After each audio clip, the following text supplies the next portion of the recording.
शराब कंपनियों से पैसा लिया गया। उन शब्दों पर मैं टिप्पणी करूंगा तो बड़ी कड़ी टिप्पणी हो जाएगी। ये गुनाह कबूल किया गया।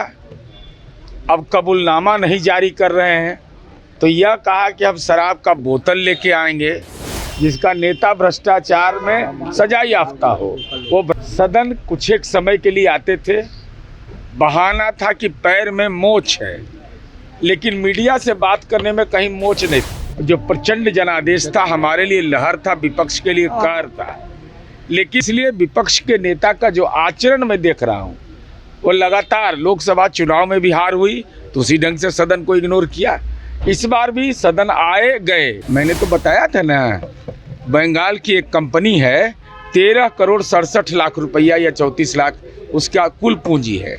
कि नशा से दूर रहना है तो आपने दारू की कंपनियों से इलेक्ट्रोल बॉन्ड के रूप में चंदा क्यों लिया? कब यहाँ की पुलिस की जिम्मेवारी बनती है सर की गिरफ्तारी आपका होगा? तो पहले ही फेज में बता दिए, सारी बात बता दिया कि शराब बंदी है बिहार में, शराब कंपनियों से पैसा लिया गया, ये गुनाह कबूल किया गया। अब कबूलनामा नहीं जारी कर रहे हैं तो यह कहा कि हम शराब का बोतल लेके आएंगे। तो लगे जैसे होली में नहीं होता मजाक, बुरा न मानो होली है, उसी रूप में चला। तो हम लोग अंतिम दिन सोच रहे थे कि कहीं आ गया शराब तो एक्साइज एक्ट का प्रभाव भी दिखेगा। तो अब तो वो दौर खत्म हो गया। कहे कि हिरन के खाल में भेड़िया है आपका। अब उन शब्दों पर मैं टिप्पणी करूंगा तो बड़ी कड़ी टिप्पणी हो जाएगी। अब वही हाल है कि जेल में बैठा हुआ कोई अपराधी कह रहा है कि अपराध बढ़ गया। अरे साक्षात उदाहरण लालू जी हैं, राष्ट्रीय अध्यक्ष हैं, जो चुनाव नहीं लड़ सकते हैं और उनकी पार्टी कहे कि भ्रष्टाचार बढ़ गया। हे भगवान, भगवान भी कराह रहे होंगे कि कैसा मंतव्य दे रहे हैं।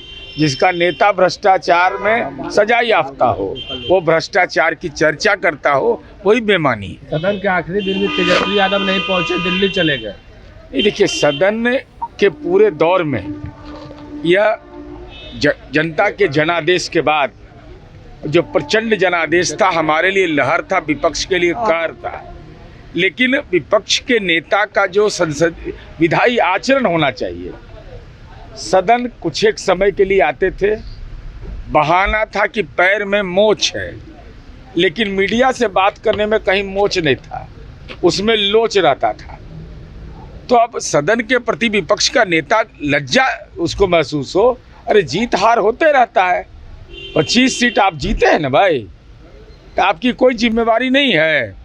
इसलिए विपक्ष के नेता का जो आचरण मैं देख रहा हूँ वो लगातार लोकसभा चुनाव में भी हार हुई तो उसी ढंग से सदन को इग्नोर किया। इस बार भी सदन आए गए, इन आउट।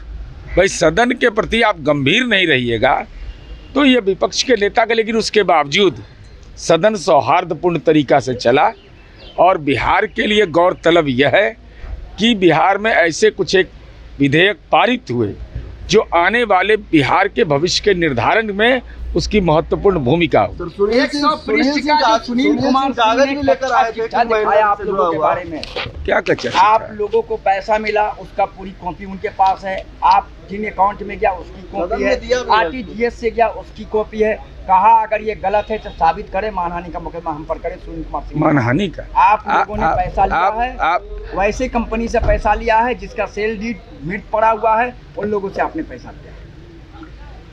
मैंने तो बताया था ना, बंगाल की एक कंपनी है, 13 करोड़ 67 लाख रुपया या 34 लाख उसका कुल पूंजी है। अब 35 करोड़ को चंदा दिया। अरे मूल बात पर आइए ना। अरे आप जो आरोप लगा मुझे बोलने दीजिए, उसके बाद मैं बोलूँगा।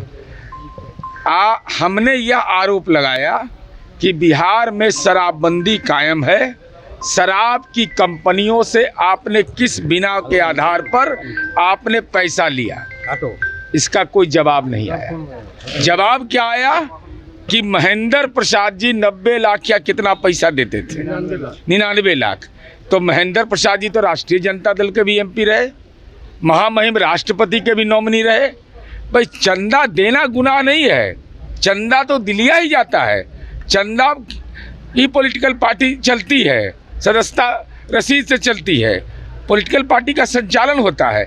लेकिन आप जिस राज्य में शराबबंदी लागू हो, आप शराब की कंपनियों से आपने पैसा क्यों लिया, इसका कोई जवाब नहीं दे रहे हैं, बात को घुमा रहे हैं। और आपने शराब लाने का वादा किया था, तो वादा भी आपका टूट गया।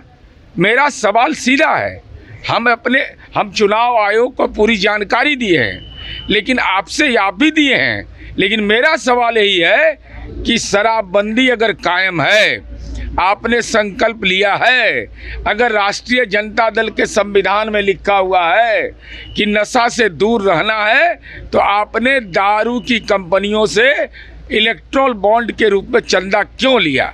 यही तो सवाल मेरा है। कहना है कि शराब हम इसलिए नहीं डिलीवर करा रहे हैं कि ये लोग पुलिसकर्मियों का कत्ल करा देंगे, तब सस्पेंड हो जाएंगे। पुलिसकर्मी का लाना आपको है, कत्ल हो जाएगा पुलिसकर्मी, लाना आपको है ना। तो विधानसभा के अंदर, अरे विधानसभा के अंदर आप लेके आइएगा तो आपका सिक्योरिटी तो बाहर में ही रह गया, वो अंदर कहाँ आया? भागिए मत, भागिए मत। शराब आप लेकर के आइएगा तो गाड़ी में लेके आइएगा, तब यहाँ की पुलिस की जिम्मेवारी बनती है, सर की गिरफ्तारी आपका होगा। आई गौरव मिलना चाहिए था। गाड़ी की चेकिंग नहीं होती, इसका मतलब गाड़ी की चेकिंग होती है, फिर कैसे शराब आ जाएगी? तो वहीं पर गिरफ्तार होइएगा। अरे जहाँ गिरफ्तार होइएगा बगले में सचिवालय थाना है, पैदले चल जाइएगा। बिहार एक्साइज एक्ट का सेक्शन 30 यहाँ पर प्रभावी होगा। आई गौरव किसी को हासिल हुआ है? इतना सुंदर गोल्डन चांस मिस कर गए। पशु घोषित करने की मांग की गई है। नहीं, इस संबंध में 2011 में ही केंद्र सरकार ने बाघ को राष्ट्रीय पशु घोषित किया है। इस संबंध में कारी सोहेब साहब का आया था, उस सदन में माननीय मंत्री ने जवाब दे दिया। अरविंद केजरीवाल और मनीष सिसोदिया को बरी कर दिया गया है और कोर्ट ने कहा है कि जो आरोप लगाए गए थे वो आरोप कहीं से कुछ भी नहीं है। माननीय अरविंद केजरीवाल और मनीष सिसोदिया पर न्यायालय ने, जो मैंने देखा कि न्यायालय ने जो उनको रिहा किया है, जो टिप्पणी की है, मैंने उसका अवलोकन नहीं किया है। अब उसमें न्यायिक आदेश में क्या लिखा हुआ है, क्या संस्थाओं के बारे में टिप्पणी की गई है, उनकी गिरफ्तारी और उनके ऊपर आरोप, इस संदर्भ में क्या क्या टिप्पणी है, जब तक अवलोकन नहीं किया जाए तो हम वैसे लोगों में से नहीं हैं कि CAG का रिपोर्ट आया, इतना मोटा रिपोर्ट है, और 3 मिनट में बाहर में पढ़ के कह दिए कि सब गड़बड़ झाला हो गया। ठीक है। अब